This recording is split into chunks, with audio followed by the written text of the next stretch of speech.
అగజానన పద్మార్కం గజానన మహర్నిశం అనేకదం తం భక్తానామేకదంతముపాస్మహే వాగీషాద్యా సుమనసః సర్వార్థానాముపక్రమే యన్నత్వా కృతకృత్యా స్యుః తం నమామి గజాననం బుధం శ్రీనివాసం సుధర్మాత్వభాసం సుధాతుల్యవాక్ సంగతం పాండురంగం సుధీనాదమున్యాహ్వయం దేశికార్యం గురు శ్రీత్రయం నిత్యమేతన్నమామి నమో బ్రహ్మాదిభ్యో బ్రహ్మ విద్యా సంప్రదాయకర్తృభ్యో వంశఋషిభ్యో మహద్భ్యో నమో గురుభ్యః. నారాయణం నమస్కృత్య నరం చైవ నరోత్తమం దేవీం సరస్వతీం వ్యాసం తతో జయముదీరయేత్. స్వస్త్యస్తు సదాం సన్మంగళాని సంతు. వక్తశ్చ శ్రోతॄణాం నిత్యమేకైకశ్లోకశ్రవణ పఠన మాత్రేణ కలికల్మషాపనోదయ పటుతరే వేదకనక కథా ప్రస్తూయతే. వ్యాసాయ విష్ణురూపాయ వ్యాసరూపాయ విష్ణవే నమో వై బ్రహ్మనిధయే వాసిష్ఠాయ నమో నమః. ఈటీవీ లైఫ్ ఆధ్యాత్మిక ఛానల్ సమర్పిస్తున్న వేదసారం వీక్షిస్తున్నటువంటి ప్రేక్షకులకు స్వాగత నమస్కారాలు తెలియజేసుకుంటూ ఉన్నాం. వేదసారంలో గత కొన్ని భాగాలుగా రుద్రాధ్యాయము యొక్క మహిమ, రుద్రాధ్యాయంలో ఉండేటువంటి ప్రతి అక్షరము, పదము, వాక్యము, యజుస్సు, ఖండములకు అనేకమైనటువంటి అర్థములను మనం తెలుసుకుంటూ ఉన్నాం. అందులో భాగంగా 4 అనువాకాలు పూర్తి చేసుకుని 5వ అనువాకం వద్దకు మనం వచ్చాం. పరమేశ్వరుడు తాను ఏ విధంగా వేదాలను ఈ యొక్క మానవాళికి అందించినాడు అనేటువంటి విషయాలను కూడా మనం తెలుసుకుందాం. ఈ వేదములన్నీ కూడా అక్షర సమూహమైనటువంటివి, అక్షరముల యొక్క విన్యాసముతో కూడినటువంటివి. అనగా ద్విత్వాక్షరాలు, అనేకమైనటువంటి ఒత్తులు కలిగినటువంటి త్రిత్వాక్షరములచే కూడినటువంటిది. అనగా వజ్రో వైస్ఫ్యః వజ్రే నైవాస్మా అవర పరగూరందయతి. వజ్రముతో చేసినటువంటి ఆయుధము వజ్రాయుధం అవుతోంది. ఆ వజ్రాయుధము చేత శత్రువులందరూ కూడా సంహరించబడినారు అని వేదం చెబుతూ ఉంది. ఇంద్రశత్రువును వర్ధయస్వ, ఇంద్రశత్రువును వర్ధయస్వ. ఇంద్రుడు శత్రువులనందరినీ కూడా సంహరించి వర్ధిల్లుతూ ఉన్నాడు అని ఒక మంత్రానికి అర్థం.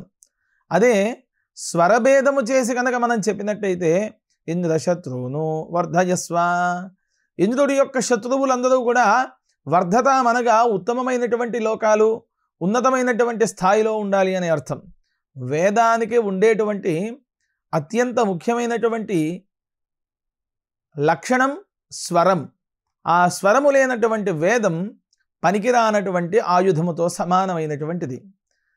అక్షరములన్నీ కూడా ఆయుధాలై మనకు కుచ్చుకుంటాయి. మనము చెప్పినటువంటి పదాలలో కానీ, అక్షరములో కానీ, స్వరములో కానీ ఎక్కడైనా ఏదైనా అక్షర దోషమో స్వరదోషమో ఉన్నట్టయితే మనందరికీ కూడా ఆ యొక్క అక్షరములు ఆయుధములై కుచ్చుకుంటాయి అని మనము తెలుసుకోవచ్చు. కావున మనం ఎప్పుడూ ఏ మంత్ర ఫలాన్ని అనుభవించాలి అన్నా కానీ అధ్యయనం చేసిన వారి వద్ద నుండే అనుభవించాలి.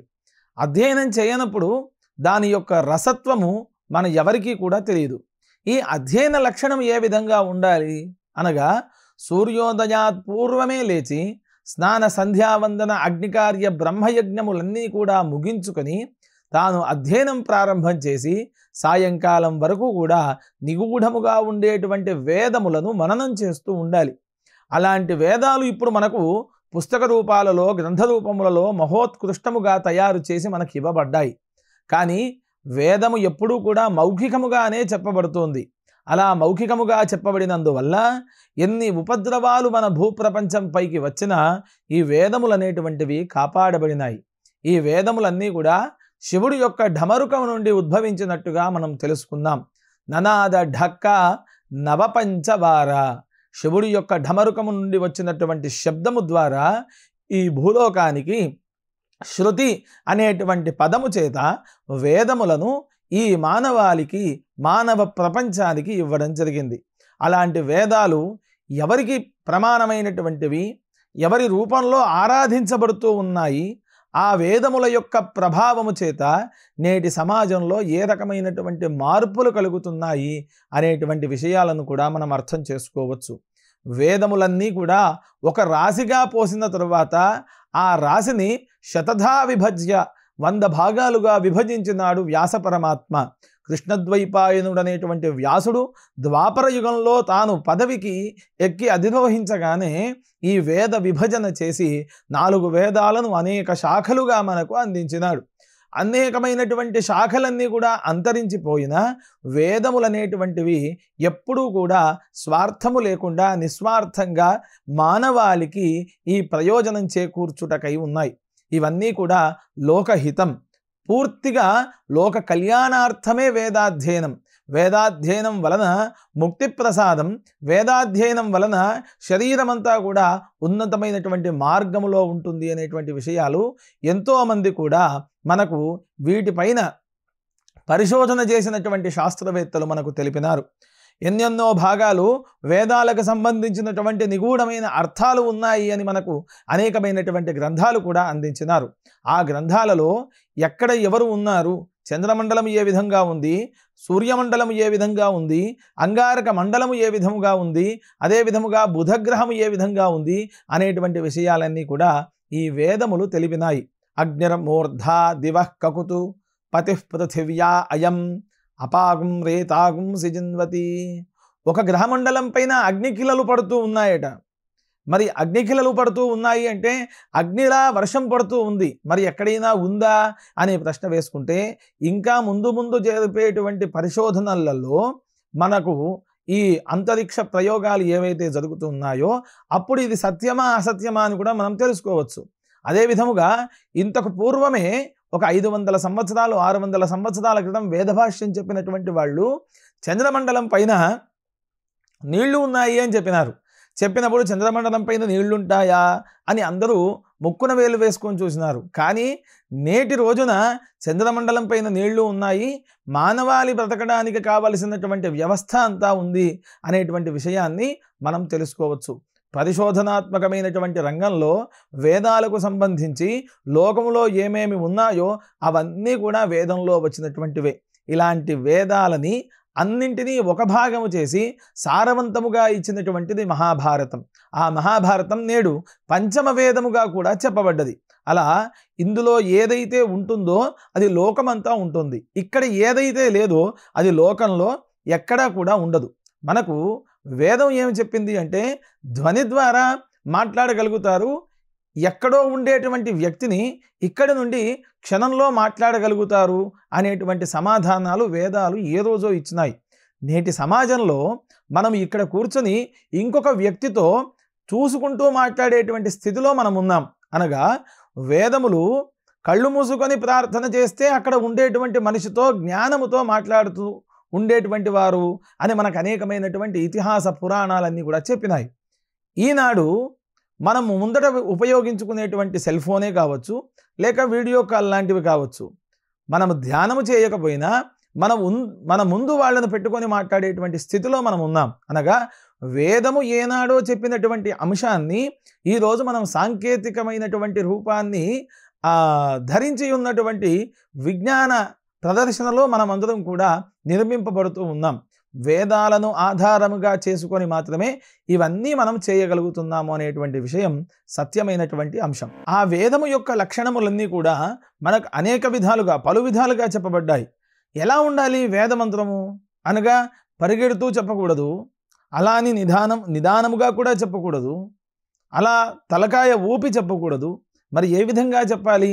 వేదమంత్రం యొక్క ఫలం ఏ విధంగానైతే మనకు అందుతుంది అనంటే గీతి శీఘ్రీ శిరఃకంపీ తథాచ లిఖిత పాఠక అనర్థ అల్పకంఠశ్చ షడైతే పాఠకాధమః. ఈ యొక్క వేద సంబంధమైనటువంటి శిక్ష ఈ విధంగా చెప్తుంది. ఆచార్య పూర్వరూపం అంతేవాస్యుత్తర రూపం విద్యాసంధి ప్రవచనం సంధానం ఇత్యది విద్యం.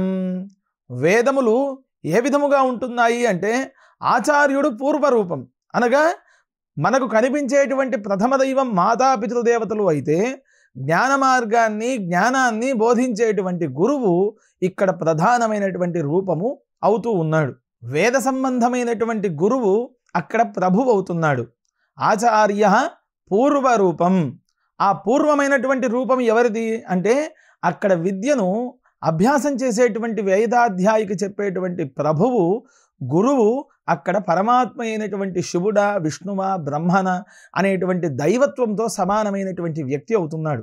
అందుకనే లోకంలో ఒక శ్లోకం నానుడిలో ఉంది, గురుర్బ్రహ్మ గురుర్విష్ణు గురుదేవో మహేశ్వర గురు సాక్షాత్ పరబ్రహ్మ తస్మై శ్రీ గురవే నమః. గురువు అనేటువంటి వాడు ప్రధానమైనటువంటి వ్యక్తి.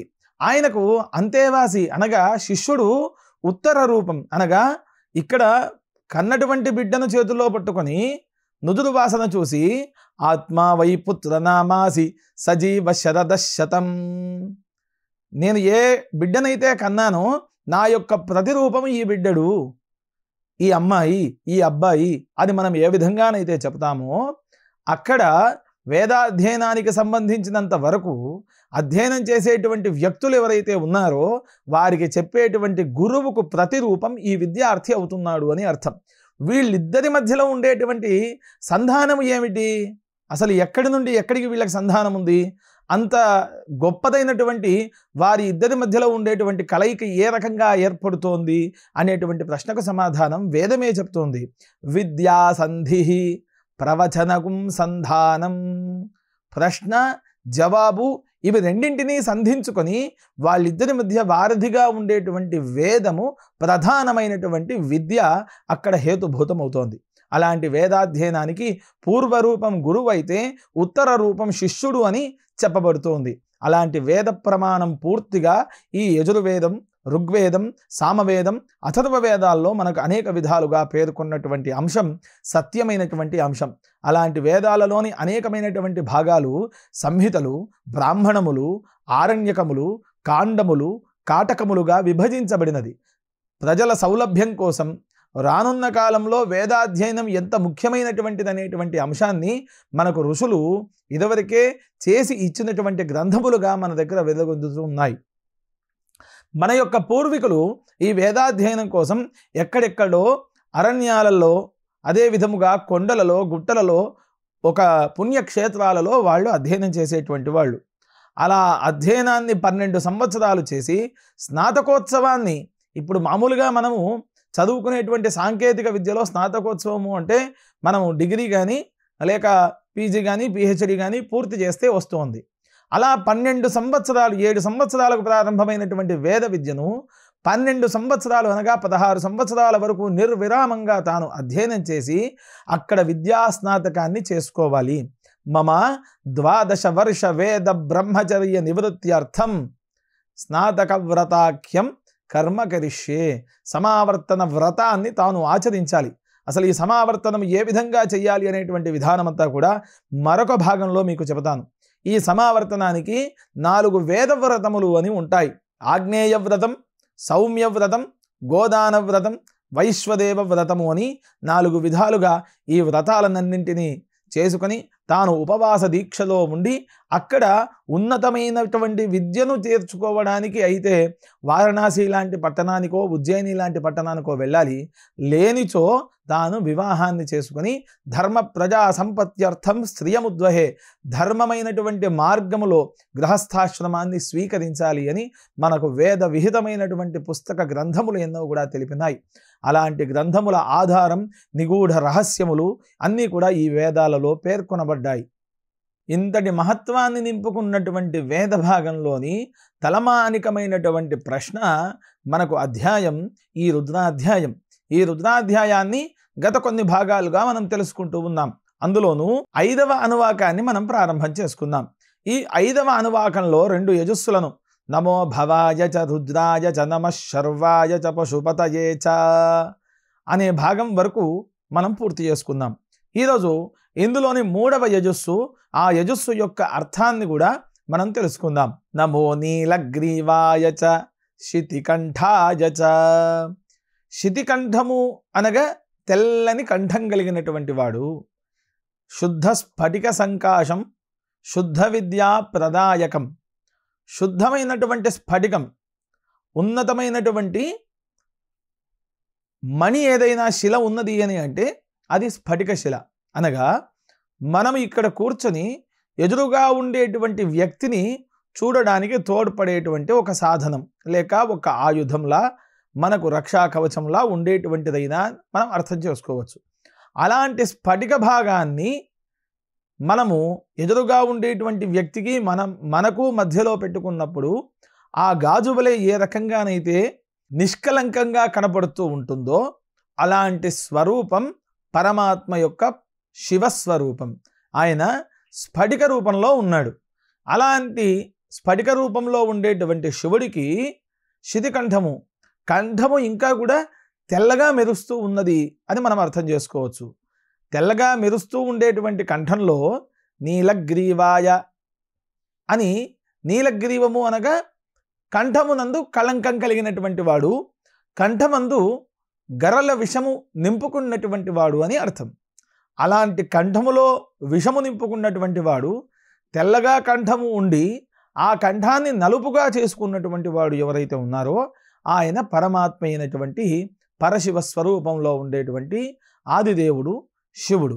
అలాంటి శివుడికి ముందుగా శితికంఠముగా ఉండేటువంటి శివుడికి నేను నమస్కరిస్తున్నాను అని శితికంఠ అనేటువంటి పదానికి అర్థం. అలాంటి శివుడికి 1000లో 1 భాగం మాత్రమే, కంఠమంతా ఒక 1000 భాగం అయితే అందులో 1 భాగం మాత్రమే నలుపుగా ఉంది, మత్సవలే ఉంది. అలాంటి చిన్న మత్సని ధరించి ఉన్నటువంటి శివుణ్ణి నీలగ్రీవ అని అంటున్నాం. గ్రీవము అనగా కంఠము అని అర్థం. సుగ్రీవ అంటే మంచి అందమైనటువంటి కంఠం కలిగినటువంటి వాడు సుగ్రీవుడు. నీలగ్రీవ అంటే శివుడు, తెల్లని కంఠములో నల్లటి మచ్చ ధరించి ఉన్నటువంటి వాడు అని అర్థం. ఈ నల్లటి మచ్చ ఏ విధంగా వచ్చింది అనే ప్రశ్నను మనం వేసుకుంటే, దేవదానవులు క్షీరసాగర మథనం చేసినప్పుడు అందులో నుండి పుట్టినటువంటి విషాన్ని తాను అమృతముగా స్వీకరించడం వలన ఆ కాలకూట విషము కంఠమునందే భార్య అయినటువంటి పార్వతీదేవి అక్కడ చేయిబట్టి ఆపడం వలన అది కంఠములో నివసించి ఉన్నది. అందువలన అక్కడ నీలగ్రీవుడు అనేటువంటి పేరును సంతరించుకొని మనకు అనుగ్రహాన్ని కలిగిస్తూ ఉన్నాడు. నమో నీలగ్రీవాయచ శితికంఠాయచ. నమస్కారం చేస్తూ ఉన్నాము ఈ విధముగా నీలగ్రీవుడికి శితికంఠుడికి అని ఈ యొక్క వాక్య అర్థం. ఇది పూర్తిగా కూడా రుద్రాధ్యాయంలో 5వ అనువాకంలో 3వ యజుస్సుగా చెప్పబడ్డది. ఆ తర్వాత యజుస్సు నమః కపర్దినే చ వ్యుప్తకేశాయ చ. మండనం ముండనం అని 2 విధాలు. మండనము అనగా అలంకారము అని అర్థం. ముండనము అనగా శరీరంలో ఉండేటువంటి వెంట్రుకలను తొలగించడము అని అర్థం. కపర్దినే, ఇక్కడ శివుడు ధరించి ఉండేటువంటి ధనస్సుకు కపర్ది అని పేరు. అదే విధముగా శివుడికి ఉండేటువంటి జటాజూటములు ఏవైతే జడలు కట్టుకొని తాను నాట్యమాడినప్పుడు అటుగా ఇటుగా వేలాడుతూ నాట్యము చేసినంత సేపు కూడా, నాట్యము చేసినంత సమయము కూడా తన యొక్క శిరోజాలాలు పూర్తిగా కూడా తాను ధరించి ఉన్నటువంటి ఢమరుకానికి, పాముకి, త్రిశూలము ఇవన్నీ కూడా తాకుతూ ఆ జటాజూటములే నాట్యమాడుతున్నాయా అనేటువంటి చిచ్చక్తి చేతన స్వరూపాన్ని మనకు ఏ విధంగానైతే పరమాత్మ అయినటువంటి శివుణ్ణి ధ్యానించినప్పుడు మనకు కనబడుతూ ఉంటుందో ఆ రూపాన్ని మనం కపర్ది అనేటువంటి పేరుతో పిలుచుకోవచ్చు. నమః కపర్దినే చ వ్యుప్తకేశాయ చ. వ్యుప్తకేశము అనగా అసలు కేశములు లేనటువంటి వాడు. శివుడిని మనం కేశములు లేనటువంటి వాడిగా మనం ధ్యానించవచ్చా అనేటువంటి ప్రశ్నను మనం వేసుకుంటే, ఇక్కడ జ్ఞానం అనేటువంటి బోధను పూర్తిగా అర్థం చేసుకొని సాత్వికమైనటువంటి గుణముతో సత్వ రజస్తమో గుణాలను విడిచిపెట్టి పూర్తిగా పరమాత్మ యందు ఏకీకృతము కావాలనేటువంటి భావముతో లోకోద్ధారం కోసం అవతరించేటువంటి మహాపురుషులు ఎవరైతే ఉన్నారో వారిని మనం యతీంద్రులు అని నమస్కరిస్తూ ఉన్నాం. వాళ్ళు ఏ విధంగా ఉంటారు? న కర్మ న ప్రజయా ధనే న త్యాగే నైకే అమృతత్వమా నశు. మానవులలో ఉన్నతమైనటువంటి భావాలు కలిగి ఏ విధమైనటువంటి ధనాపేక్ష కానీ, ప్రజాపేక్ష కానీ, లేక ఇంకా భూములపైన కానీ, వ్యామోహములన్నీ కూడా విడిచిపెట్టినటువంటి వ్యక్తి అక్కడ యతీంద్రుడు అవుతున్నాడు. తాను సన్యసించి ముండనము అనగా శరీరములో ఉండేటువంటి కేశములను, లోమములను, శ్మశ్రుబులను హరించుకున్నటువంటి వాడు అక్కడ పరమాత్మ అయినటువంటి శివస్వరూపముగా ఉండేటువంటి వాడు. ఆయనని వ్యుప్తకేశుడు అని పిలుస్తూ ఉన్నాం. వ్యుప్తకేశుడు అనగా మనకు ఉదాహరణకు ఎవరైనా ఉన్నారా అనే ప్రశ్న మనం వేసుకుంటే మధ్వాచార్యులు, రామానుజాచార్యులు, జగద్గురు ఆదిశంకరాచార్యులు, వీళ్లకు పూర్తిగా కూడా కేశములు అనేటువంటివి ఉండవు. ప్రతి పౌర్ణమికి వాళ్లకు ఈ తలపైన ఉండేటువంటి వెంట్రుకలను ముండనము చేస్తూ ఉంటారు. అలాంటి వాళ్ళని వ్యుప్తకేశులు అని పిలువబడతారు. అలాంటి వ్యుప్తకేశులకు నమస్కారం. నమః కపర్దినే చ వ్యుప్తకేశాయ చ అని ఈ యొక్క వాక్య అర్థం. అభినవ శంకరులు కపర్ది అనేటువంటి శబ్దము చేత శివుడి యొక్క జటాజూటము నుండి ఒక జడను తీసుకొచ్చి భూమి మీద కొట్టినప్పుడు వచ్చేటువంటి శబ్దం ఏదైతే ఉంటుందో అక్కడ వీరభద్ర ఆవిర్భావము, భవుడు అనేటువంటి వాడు ఆవిర్భవించాడు. కావున ఇక్కడ దక్షాధ్వర నాశనం అంతా కూడా సూచిస్తూ ఉన్నది. అందువలన ఈయనను కపర్ది అనేటువంటి శబ్దంతో పిలువబడుతుంది అనేటువంటి విషయాన్ని మనకు అభినవ శంకరుల వారు చెప్పినారు. అదే విధముగా వ్యుప్తకేశ శబ్దానికి ఈ విధమైనటువంటి నిర్వచనం కూడా ఉంది. ముండిత శిరస్కులు, పరివ్రాజకులు అనగా లోకాన్ని త్యజించి తనంతల తానుగా అనుభవించేటువంటి జీవితాన్ని పరమాత్మ సోపానం కోసం అనుభవించేటువంటి వారు. జ్ఞానశిఖిన, జ్ఞాన యజ్ఞోపవీతిన, సన్యాసికి శిఖ ఉండదు. అలాంటి శిఖ పూర్తిగా లేనటువంటి శిరస్సు కలిగినటువంటి వాళ్ళు. యజ్ఞోపవీతం కూడా సన్యాసులకు నిషిద్ధం. అలా అద్వైత సన్యాసులకు లేనటువంటి యజ్ఞోపవీతాన్ని జ్ఞాన యజ్ఞోపవీతముగా చెప్పబడుతూ ఉంది. అలా జ్ఞాన యజ్ఞోపవీతాన్ని ధరించి ఉన్నటువంటి వారు బ్రహ్మ విద్యా సాంప్రదాయ ప్రవర్తకాన్ని పూర్తిగా కూడా తన యందు ఆవిర్భవించి తానే పరమాత్మగా తాను చేసేటువంటి ప్రతి పనిలో పరమాత్మ సేవనే అనేటువంటి దృష్టికోణంలో చేసేటువంటి వాళ్ళని ఈ వ్యుప్తకేశులు అనేటువంటి శబ్దము చేత పిలువబడుతూ ఉంటారు. అలాంటి వ్యుప్తకేశులకు, కబర్దులకు ఈ వీరభద్ర స్వరూపముగా జటామండలాన్ని ధరించి ఉన్నటువంటి పరమాత్మ అయినటువంటి పరమశివుడికి నమస్కారం చేస్తున్నాము అని ఈ యొక్క వాక్యార్థం. నమః కపర్దినే చ వ్యుప్తకేశాయ చ. ఆ తరువాత యజుస్సు నమః సహస్రాక్షాయ చ శతధన్వనే చ. అక్షీభ్యాం తే నాసికాభ్యాం కర్ణాభ్యాం చుబుకాదధి. అథర్వ వేద మంత్రం అక్షి సూక్తము అని పేరు. అలాంటి అక్షి అనగా కన్ను, అక్షులు అక్షవు అనగా రెండు కన్నులు అని.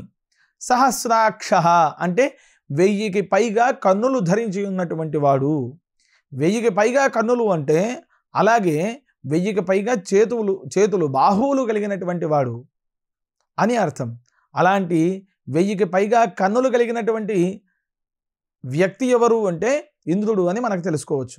అలాంటి ఇంద్ర పదవిలో ఉండేటువంటి పరమాత్మ అయినటువంటి శివుడికి నమస్కరిస్తున్నాము.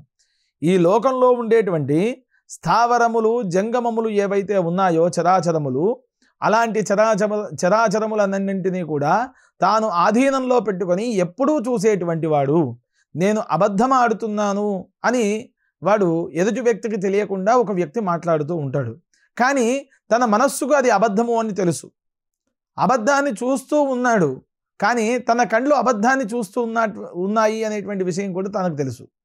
అబద్ధాన్ని వింటూ ఉన్నాడు, కానీ తన చెవులు అబద్ధాన్ని వింటూ ఉన్నాయి. ఇక్కడ చూడండి, మనము తప్పు చేసినా కానీ తప్పు చేయలేదు అనేటువంటి భ్రమలో మనం బతుకుతున్నాము. కానీ మన యొక్క ఇంద్రియాలకు అధిష్టానమైనటువంటి దేవతలు శ్రవణులు. వాళ్ళు బ్రహ్మమానస పుత్రులు. యమధర్మరాజు వీళ్ళేమైనా పాపాలు చేసినారా అని శ్రవణులనే ముందుగా అడుగుతారు. అలాంటి శ్రవణులు వీరు చేసినటువంటి పాపములను, పుణ్యములను పూర్తిగా కూడా యమలోకంలో వివరిస్తారు అని మనకు గరుడ పురాణం చెబుతూ ఉంది. అందువలన ఎప్పుడూ మనము చేసేటువంటి పనులు ఏవైతే ఉన్నాయో అందులో పరమాత్మ యొక్క దృష్టికోణములో మాత్రమే మనం చేయవలెను. అలా చేసినప్పుడే పరమాత్మ వద్దకు వెళ్ళడానికి మనకు సోపానం అనేటువంటిది సులభమైనటువంటి మార్గం ఏర్పడుతుంది.